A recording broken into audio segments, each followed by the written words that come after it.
Hi, it's Kim and welcome to another scrapbooking process video.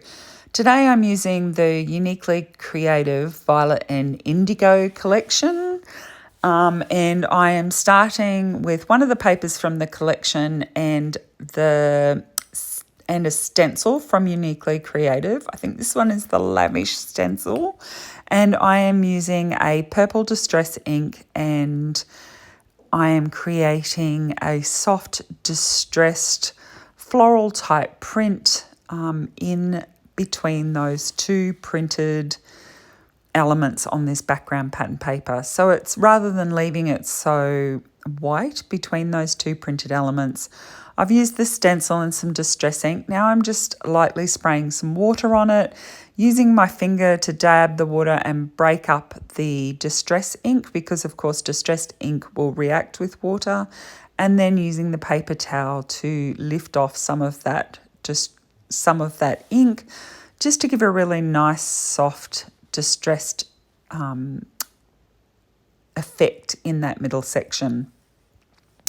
Now what I'm doing is using my nail file or an emery board or sandpaper to distress the edges of the photo and various elements from the embellishments from the creative cuts that come with this collection. I'm also a lot of these elements that I'm using on this particular layout have been cut out from the cut apart sheet, and so I'm just going around and distressing each of the elements that I've cut out, or they have come from the creative cuts, and then I'm distressing those. So I'm also using some of the vellum creative cuts in this layout as well, and as I said, these are all from the Uniquely Creative Indigo and Violet collection. It is also with the Sage. There's a Sage collection, so there's these purpley blue colours, and then there's a green collection as well. So some of the elements are from the green version of the creative cuts. Now this is the chipboard that comes with the Uniquely Creative collections, and I am colouring this with the vintage gold wax, and I'm just using my finger to rub that onto that chipboard. So this is very, very fine chipboard, so it doesn't add a lot of bulk to your pages. However, you do have to be very careful if you're colouring it with waxes, because it can bend and break very easily. So I've got the title, I Choose You, and then I've got an XOXO there. So as I said, I'm just using a vintage gold wax on those. And I've set that background paper aside to dry, because of course I sprayed water on it while I'm waxing these chipboard pieces. Okay, so my background is now dry. I'm just trimming off the selvage strip. And now I am ready to go with building this layout. So I have added some foam tape to the back of my photo just to give it a little bit of dimension. And now I am going to build a large cluster around this photo, which is a super cute photo of my niece with a purple flower, which is pretty appropriate for this collection. So the green elements that I'm going to use in the cluster are from the Juniper and Sage collection. So there's the Indigo and Violet and the Juniper and Sage, the purple and the green. And I'm using just a few of the green elements to break up the purple. Now the cluster that I'm creating is using, as I mentioned, the creative cuts, the vellum creative cuts, and a heap of florals and other elements that I fussy cut from a cut apart sheet. So the good thing about the Uniquely Creative collections is that they come with these cut apart sheets. So that means you can have a lot more embellishments from pattern paper, which are really easy to cut out and combine with other elements from the embellishments in the collections, just to stretch your ability to use the papers in the collections even further.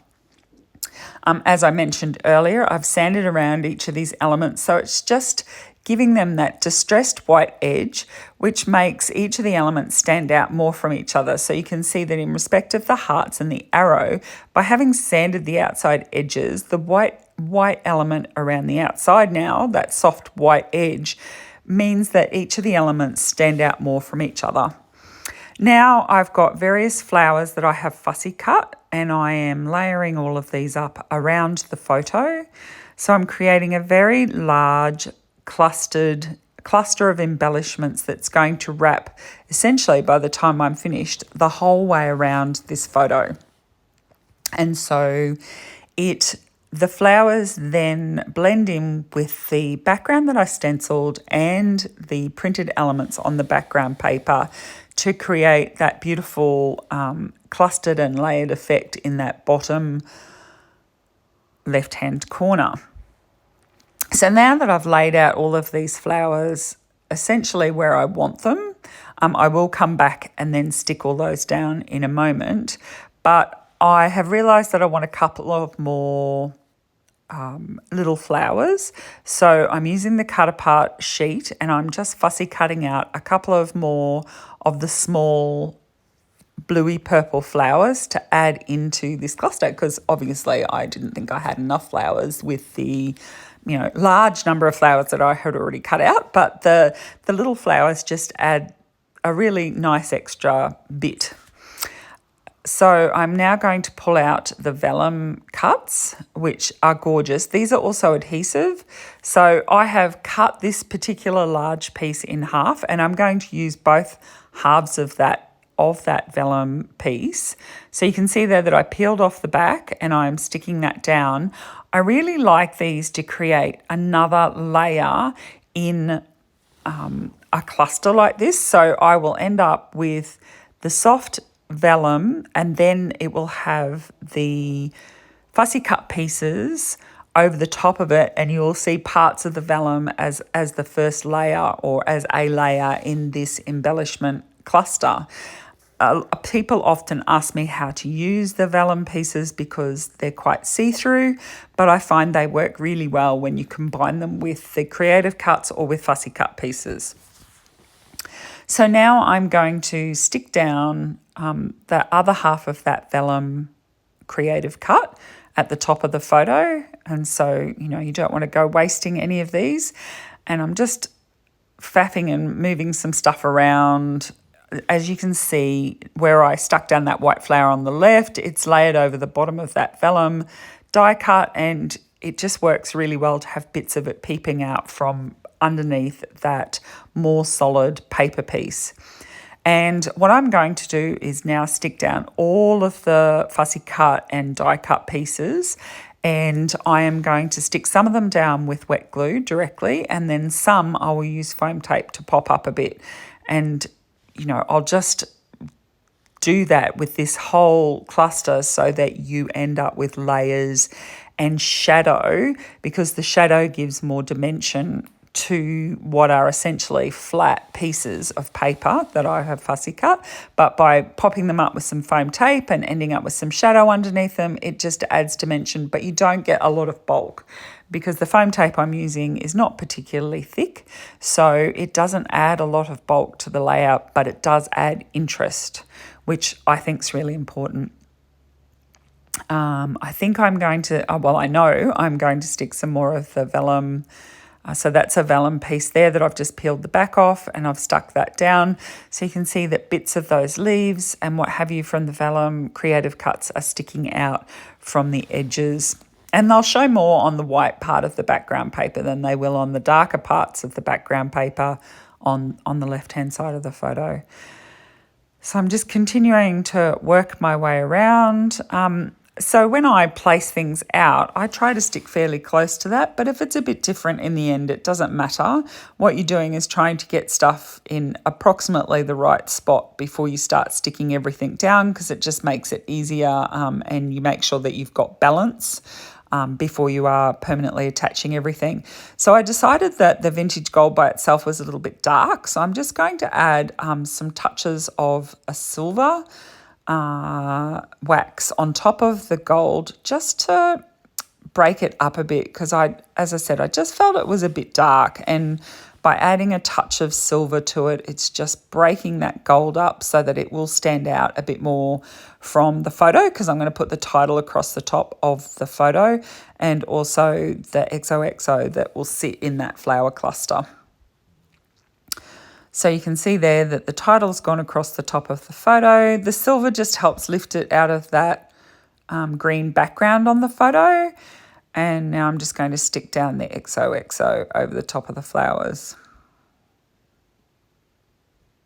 The little journaling tag there will give room for just a few words about the photo and where it was taken and the date, which is important to make sure that you have some of the basics of, you know, what the photo is about in your layouts.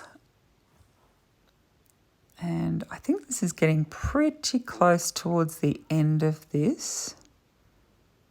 You will see in the close-up photos that are coming more detail about the layering that I have done. You'll be able to see much more about how the flowers have been layered over each other. I hope you have enjoyed this process video. Don't ever hesitate to cut stuff up and use it how it works for you. And also do lots of fussy cutting. I'm not a huge fan of fussy cutting, but it does make your embellishments stretch further. If you've enjoyed this video, please press the thumbs up. And also, if you aren't already a subscriber, I'd love it if you joined me so that I could share my future videos with you. And here's some detailed photos so that you can get a better feel for how the layering works and also the shadow effects that you get from adding a bit of foam tape. If you've got any questions, please leave them below. I'm always happy to try and help out. And I look forward to seeing you on my channel again soon. Bye.